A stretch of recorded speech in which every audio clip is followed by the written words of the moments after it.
Good evening बच्चों। My self Raju Sharma और आज हम लोग मैथ्स के लिए बेसिक टॉपिक को स्टार्ट करने जा रहे हैं फॉर क्लास 11। बच्चों ये टॉपिक जो है वो हम लोग सबसे स्टार्टिंग में पढ़ाते हैं इसलिए क्योंकि ये जो टॉपिक है वो एक तरीके से एक ऐसा टॉपिक है जिसमें हम कुछ ऐसी चीज़ें पढ़ाएंगे जो पूरे 11th में हमें काम आने वाली है। नहीं सिर्फ ये फिजिक्स की बात हम कर रहे हैं या मैथ्स की बात करें, हर जगह इसका एप्लीकेशन दिख जाता है। इस वजह से हम इस टॉपिक को सबसे पहले स्टार्ट करते हैं। ठीक है, सो अगेन आज हम फिर से एक नए टॉपिक को लेकर आ रहे हैं, बेसिक मैथ। और इस बेसिक मैथ में हम देखेंगे कि कौन कौन से टॉपिक को कवर करना है। ठीक है, इस चीज के लिए हम सबसे पहले देखते हैं।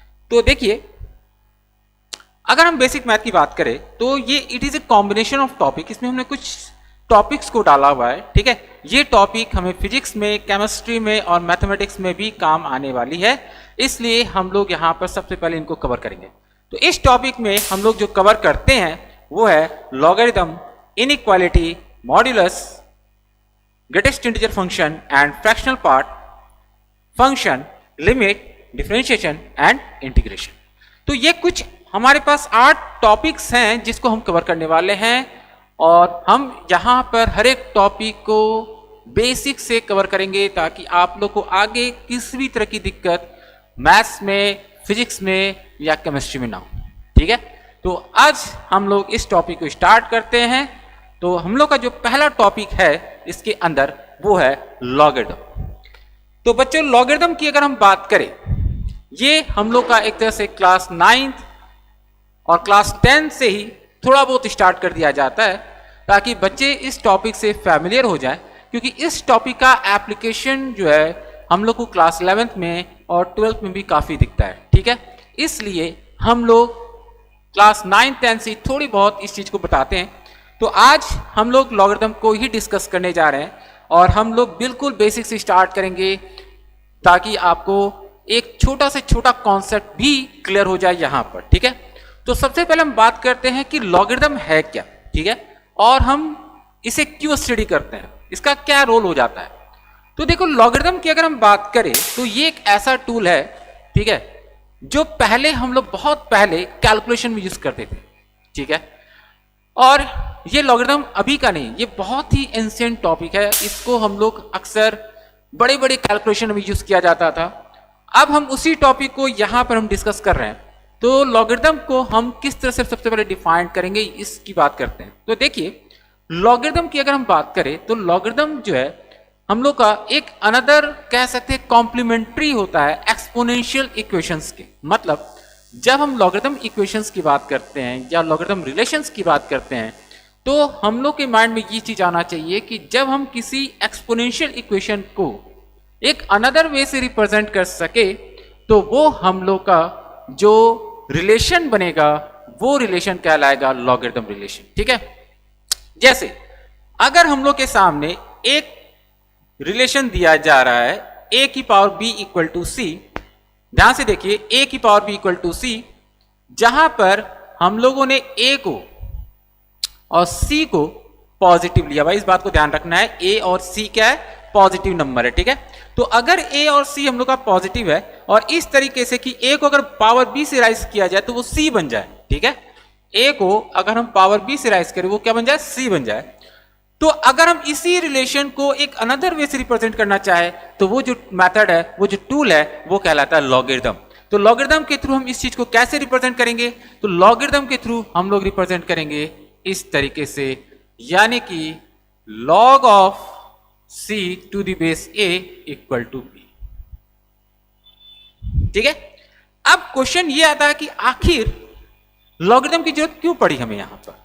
ठीक है, तो इसे भी एक तरीके से समझाया जा सकता है। इस चीज को समझो, हमने कहा कि a एक पॉजिटिव नंबर है, उसको पावर b से राइज किया गया तो वो c के बराबर हो गया। ठीक है, अब इस चीज को देखिए, मैंने कहा a को पावर b से राइज करते हैं तो c मिलता है, इसका मतलब c रिजल्ट हुआ।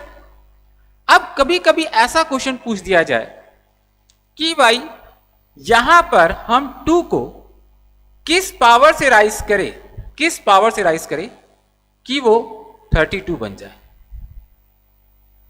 अब क्वेश्चन थोड़ा सा चेंज हुआ। मैंने कहा 2 को किस पावर से राइज किया जाए जिससे वो 32 के बराबर हो जाए। तो यहां पर पावर को फाइंड आउट करने का जो मेथड है वो है लॉगरिथम। लॉगरिथम के थ्रू हम एक्सपोनेंट की वैल्यू फाइंड आउट कर सकते हैं आसानी से। खासकर अगर हम देख रहे हैं कि ये जो हम लोग को दिया जा रहा है कि 2 की पावर x इक्वल टू 32, यहां पर हम देख के बता सकते हैं कि ये चीजें बहुत आसान है। क्यों? क्योंकि हम 2 को पावर 5 से राइज करेंगे तो 32 आप आराम से आसान से बता सकते हो कि हाँ इसका आंसर 5 होना चाहिए। बट अगर सोचो कि यहां पर कोई इरेशनल नंबर हो या हमें कोई इरेशनल रिजल्ट मिल रहा हो, जैसे अगर पूछा जाए कि 2 की पावर x इक्वल टू 49, 2 की पावर x इक्वल टू 49, यानी कि 2 को किस पावर से राइज करे कि वो 49 बन जाए, तो I think it is not easy कि आप इसको डायरेक्ट आंसर बता पाओ। तो हमारे पास ऐसा कोई ना कोई टूल तो होना चाहिए जिससे हम इस तरह के एक्सपोनेंट की वैल्यू को फाइंड आउट कर सके। तो लॉगरिथम बिल्कुल यही वो टूल है जो हमें ये बताता है कि हम यहां पर एक्सपोनेंट की वैल्यू को कैसे कैलकुलेट कर सकते हैं। तो हम लोग देख रहे हैं कि यहां पर जो b है, b का जो रोल था यहां पर वो क्या था, b यहां पर एक्सपोनेंट को रिप्रेजेंट कर रहा है ना। तो इसका मतलब है कि हम लॉग के थ्रू क्या फाइंड आउट कर रहे हैं, एक्सपोनेंट को ही फाइंड आउट कर रहे हैं। तो हम ये कह सकते हैं कि लॉग एक तरीके से टूल है जिसके थ्रू हम एक्सपोनेंट फाइंड आउट करते हैं। तो ये हो गया बेसिक अबाउट लॉग। अब हम लॉग में कुछ जैसे एक एग्जांपल की हम बात कर रहे हैं। जैसे देखो एक एग्जांपल लिया गया दिस वन, ठीक है, कि अगर कभी लॉग का रिलेशन हमें दिया जाए या लॉग के इक्वेशन दिया जाए तो क्या हम उसे एक्सपोनेंशियल फॉर्म में लिख सकते हैं? बिल्कुल लिख सकते हैं। ये चीज ध्यान रखिएगा कि जो एक्सपोनेंशियल इक्वेशन या रिलेशन लॉग के थ्रू रिप्रेजेंट किया जा रहा है, हम लॉग को भी एक्सपोनेंशियल फॉर्म में वापस लिख सकते हैं। तो इसका मतलब यह है कि अगर हमें कहीं गिवन हो गया कि log of 81 to the base 3 equal to 4 है, तो हम लोग इसे एनी टाइम 3 की पावर 4 इक्वल टू 81 लिख सकते हैं। यानी दोनों जो है आपस में एनी टाइम इंटरचेंजेबल है with some restrictions, with some conditions. वो कंडीशन क्या है वो ध्यान से देखो, कंडीशन ये लिखा हुआ है। कंडीशन ये था कि हम लोग का a और c जो है पॉजिटिव होना चाहिए। यानी कि जब भी हम लॉग की बात कर रहे हैं तो हम लोग के माइंड में क्या आना चाहिए कि a और c सबसे पहले पॉजिटिव होगा। तो इस चीज को साथ में रखकर ही हम लॉग को डिफाइन करते हैं। तो इसका मतलब एक ये चीज भी क्लियरिटी आ गई कि लॉग हमेशा पॉजिटिव नंबर पे ही डिफाइंड होता है। यानी कि लॉग जब भी आप निकालोगे तो वो हमेशा पॉजिटिव नंबर के लिए ही फाइंड आउट करोगे, नेगेटिव के लिए नहीं कर सकते हैं, वो डिफाइंड नहीं किया होता है। इसलिए हमें इस चीज को यहां पर ध्यान रखना है। तो अब हम इसी सब चीजों को लेकर आगे बढ़ते हैं और कुछ लॉग के इंपॉर्टेंट चीजों को यहां या पॉइंट्स को डिस्कस करते हैं।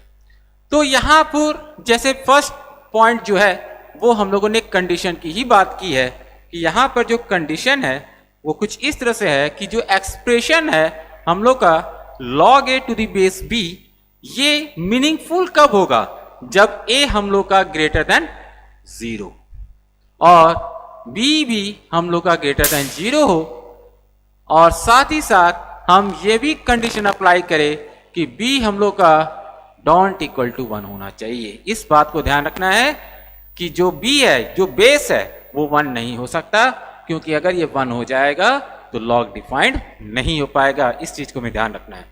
तो सबसे पहली रिक्वायरमेंट यही है कि पॉजिटिव नंबर होना चाहिए। उसके बाद हम लोग यहां पे कुछ और भी चीजों को डिस्कस कर रहे हैं, ठीक है, कुछ और भी इंपॉर्टेंट चीज है जो प्रॉपर्टीज लॉग में है, उसको हम लोग यहां डिस्कस कर रहे हैं। जैसे हम लोग का एक प्रॉपर्टी ये है, प्रॉपर्टी ये कह रहा है कि a इक्वल टू बी की power log a base b, ये ऑलवेज होता है।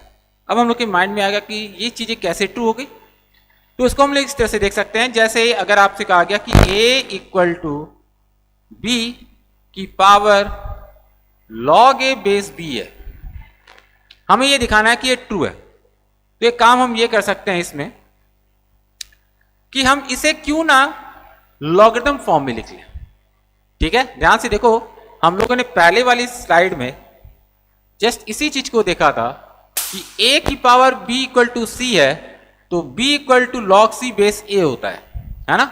तो इसका मतलब हम इस रिलेशन को एनी टाइम इस तरह से लिख सकते हैं। तो यहां भी अगर हम देखें तो हम लोग के पास जो रिलेशन है वो है a इक्वल टू बी की पावर दिस वन। तो हम एनी टाइम इसे log a to the base b equal to log a to the base b लिख सकते हैं। बहुत ही सिंपल सा रिलेशन था, क्योंकि ये पूरा का पूरा क्या रिप्रेजेंट कर रहा है, एक्सपोनेंट। ये पूरा का पूरा एक्सपोनेंट है, ये बेस है, ये नंबर है, उसी को मैंने लॉगरिथम फॉर्म में लिखा है। तो हम लोग का जो एक्सपोनेंट है ये वो देखो log a बेस b के बराबर हो गया। तो लेफ्ट हैंड और राइट हैंड क्या आ गया हम लोग का, इक्वल आ गया। तो इस तरीके से हम लोग यहां पर इस प्रॉपर्टी को दिखा सकते हैं कि ट्रू होगा हमेशा। उसके बाद नेक्स्ट प्रॉपर्टी हम लोग की जो है log of b to the base a, इसे हम log b upon log a upon log c लिख सकते हैं। हम लोग यहाँ पे जितनी भी प्रॉपर्टी को डिस्कस करेंगे उन सभी प्रॉपर्टी का पर्पस ये है कि जब भी हम प्रॉब्लम को सॉल्व कर रहे हो तो हम लोग को ध्यान रखना है कि हर एक डिफरेंट प्रॉब्लम्स में डिफरेंट लॉग की प्रॉपर्टीज यूज हो सकती है। तो हम लोग को इसी चीज को ध्यान में रख के हमने वो सारी प्रॉपर्टीज को यहाँ पर एक जगह लिस्टेड किया हुआ है कि कौन कौन सी प्रॉपर्टी हम यूज कर सकते हैं। तो नेक्स्ट प्रॉपर्टी कहता है कि अगर log b बेस a है तो क्या ये पॉसिबल है कि हम log के बेस को चेंज कर पाए।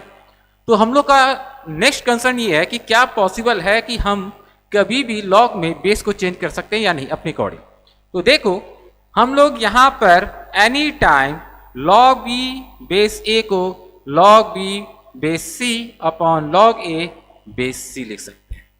अब आप सोचोगे कि ये चीज कैसे आई, तो इसके लिए हमने यहां पर एक प्रॉपर्टी यूज किया हुआ है जो हम लोग का यहां पर मेंशन कर रहा है। ठीक है, उसको मैं यहां पर मेंशन कर दे रहा हूं कि हम एनी टाइम हम इसे जो है log b upon log a लिख सकते हैं। एनी टाइम ये log की एक प्रॉपर्टी की तरह है जिसको आप समझ सकते हो कि log b बेस a हमेशा log b by log a होता है। अब देखो क्या करना है हमें, हम लोगों ने कहा कि भाई हमें बेस c चाहिए, तो हमने क्या किया, हमने log b और log a दोनों को log c से डिफाइंड कर दिया। क्या कर दिया, log c से डिवाइड कर दिया। तो देखिए ये बन गया। अब ये वाला जो टर्म है अकॉर्डिंग टू दिस वन, ध्यान से देखिए, हम लोगों ने जो चेंजेस किया हमने इसको क्या लिखा था, ये लिखा था। इसका मतलब हम इसे ये लिख सकते हैं। तो इसका मतलब ये जो टर्म हमें दिख रहा है हम इसे चाहे तो इस फॉर्मेट में लिख सकते हैं। तो ध्यान से देखो ये बन गया log b base c upon log a base c। तो ये प्रॉपर्टी का जो यूज है वो ये है कि अगर हमें कभी log में बेस को अपना चेंज करना है तो हम इस प्रॉपर्टी से इसे चेंज कर सकते हैं। ठीक है, तो इसी तरह से छोटी छोटी प्रॉपर्टी जो है हम लोग यहाँ पर डिस्कस कर रहे हैं, और इसलिए ताकि हम लॉ को बेटर वे से समझ पाए। नेक्स्ट कुछ अब हम फॉर्मूला की बात हम लोग कर रहे हैं।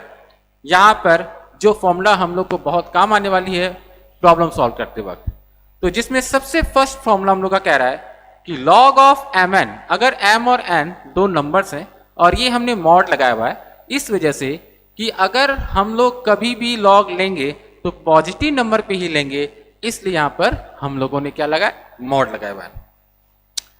तो log of mn to the base a log m base a plus log n base a होता है। इस बात को हमेशा ध्यान रखना है। ये एक अनदर इंपॉर्टेंट प्रॉपर्टी है, और ये प्रॉपर्टी की अगर हम बात करें तो हम ये देख सकते हैं कि इस प्रॉपर्टी के थ्रू हम दोनों जो नंबर प्रोडक्ट के फॉर्म में हैं उनको अलग अलग लिख सकते हैं, log m to the base a plus log n to the base a के फॉर्म में।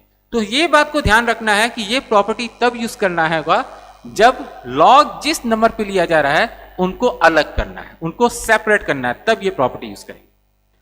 दूसरा है हम लोग का log m by n to the base a, इसको हम लोग log m to the base a minus log n to the base a लिख सकते हैं।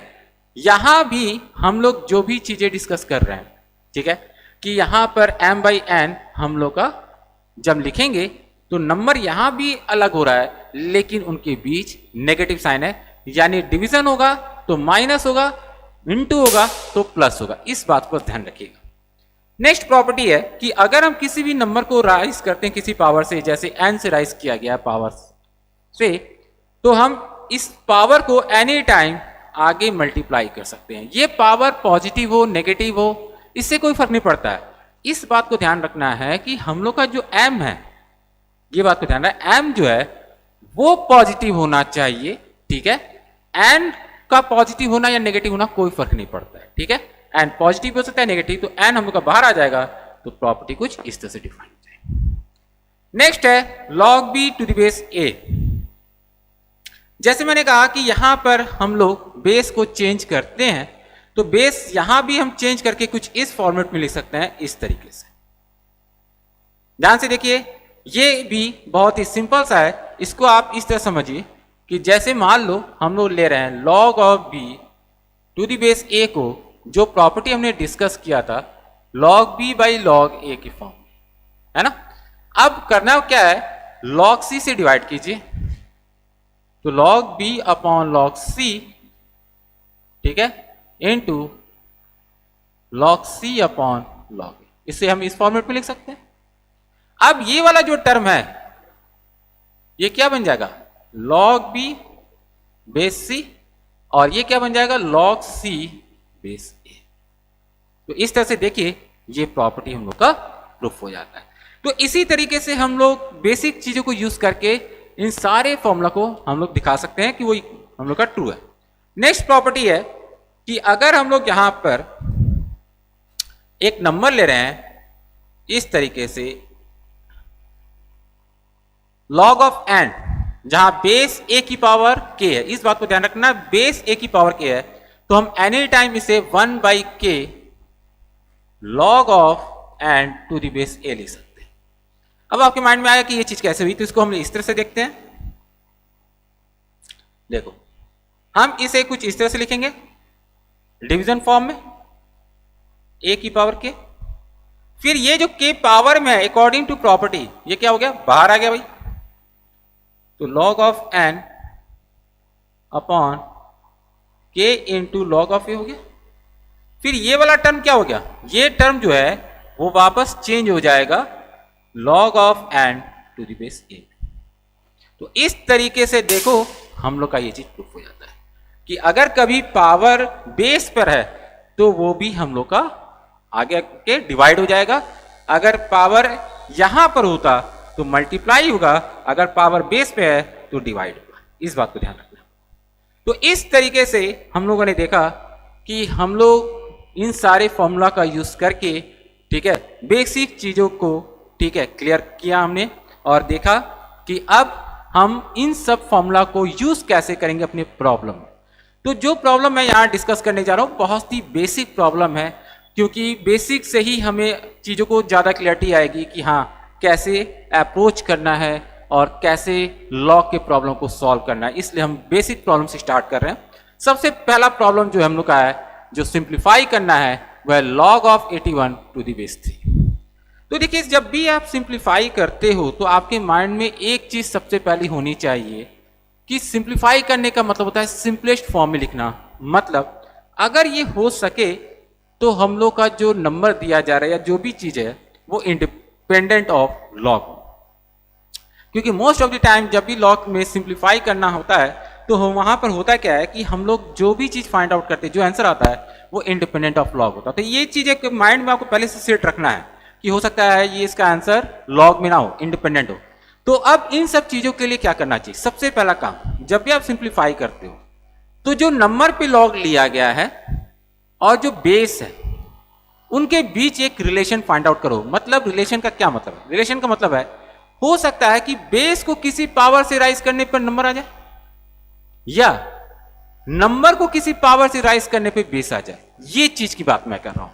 क्योंकि अगर हम लोग यहां पर ये चीज फाइंड आउट कर ले कि बेस को किस पावर से राइज करने से हम लोग का नंबर आ रहा है, तो प्रॉब्लम सॉल्व हो जाएगा। कैसे, देखो अब करना क्या है, जब हम सॉल्व करेंगे तो सबसे पहले ध्यान क्या रखना है, कौन छोटा है, हम लोग का बेस छोटा है या नंबर। अगर बेस छोटा है तो हम नंबर को बेस के फॉर्म में लिखेंगे, यानी कुछ इस तरीके से। ध्यान से देखो, 3 की पावर 4 टू द बेस 3। तो हम लोगों ने देखा कि ये क्या हो गया, log 3 की पावर 4 टू द बेस 3। अब अगर हम प्रॉपर्टी यूज करें कि भाई प्रॉपर्टी कहता है कि जो 4 है वो आगे मल्टीप्लाई होगा, तो 4 मल्टीप्लाई हो गया, तो क्या बचा, log 3 base 3। According to property log a to the base a जो होगा वो हम लोग का 1 होता है हमेशा, इस बात को ध्यान रखना है। log a to the base a equal to 1, ये ऑलवेज होता है। तो अब हम इसी चीज का यहां पर यूज कर रहे हैं, तो देख रहे हैं कि ये हम लोग का क्या हो जाएगा 1, तो 4 इंटू 1 इक्वल टू 4। तो देखो जैसे हमने कहा कि यहां पर जो आंसर आया it will be independent of log, तो इसका मतलब ये तो क्लियर हो गया कि सबसे पहले माइंड में ये रखना है कि हो सकता है कि हम लोग का आंसर इंडिपेंडेंट ऑफ लॉग आए, और इसीलिए हमने यहां पर नंबर को बेस के फॉर्म में लिखा है, इस चीज को ध्यान में रखकर। तो देखिए सॉल्व करने का पहला स्टेप यही होता है, ठीक है। नेक्स्ट जो प्रॉब्लम है वो भी कुछ इस तरह से कि log 1/4 टू द बेस 1/32। अब हम लोग देख रहे हैं कि यहां पर जो log है 1/4 टू द बेस 1/32 है, तो इसको सॉल्व करने के लिए सबसे पहले आपको भी ये सोचना पड़ेगा कि हम 1/4 और 1/32 के बीच की क्या रिलेशन। तो हम देख सकते हैं कि कहीं ना कहीं 1/4 और 1/32 दोनों एक ही नंबर के राइज किए हुए रिजल्ट्स होते हैं, और वो है 1/2, ठीक है। ध्यान से देखना, अगर हम 1/2 को स्क्वायर करें तो 1/4 आएगा, अगर 1/2 का पावर 5 करें तो 1/32 आएगा। तो हम लोगों ने ये ऑब्जर्व किया कि भाई यहां पर जो हमें 1/4 और 1/32 मिल रहा है, हम क्यों ना इसे इस फॉर्मेट में लिख दें, हम इसे कुछ इस फॉर्मेट में लिख दें, 1/2 का स्क्वायर अपॉन 1/5। अब इसका एडवांटेज क्या है, इसका एडवांटेज मैं बता रहा हूं, ये जो 2 है वो आगे मल्टीप्लाई होगा, और ये जो 5 है वो क्या होगा, डिवाइड, जैसे हमने लास्ट प्रॉपर्टी में देखा था। तो ध्यान से देखो, ये हो जाएगा 2 log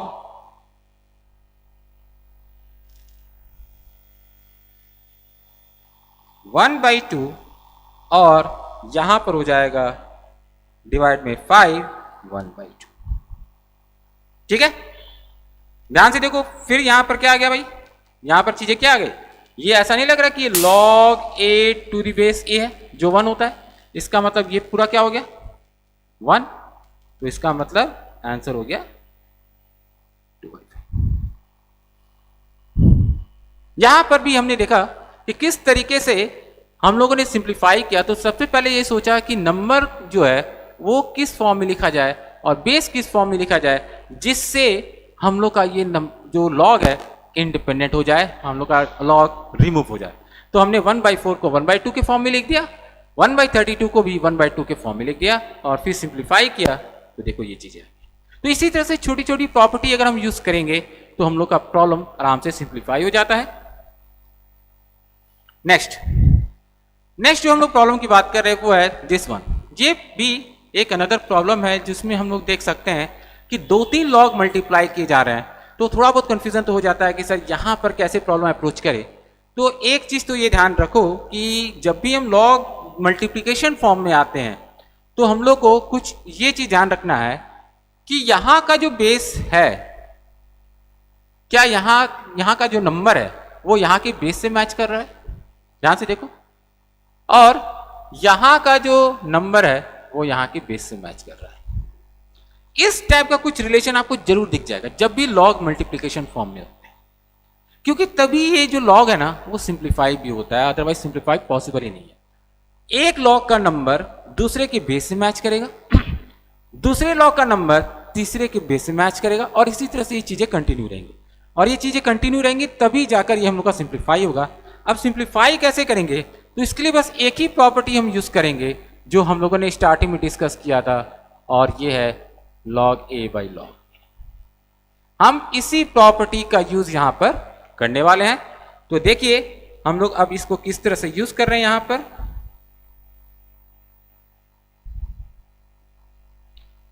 यहां पर log 3 बेस 2 को log 3 बाई log 2 लिख सकते हैं, इनटू log 5 बेस 9 को log 5 बाई log 9 लिख सकते हैं, into log 64 to the base 125 को log 64 अपॉन log 125 लिख सकते हैं।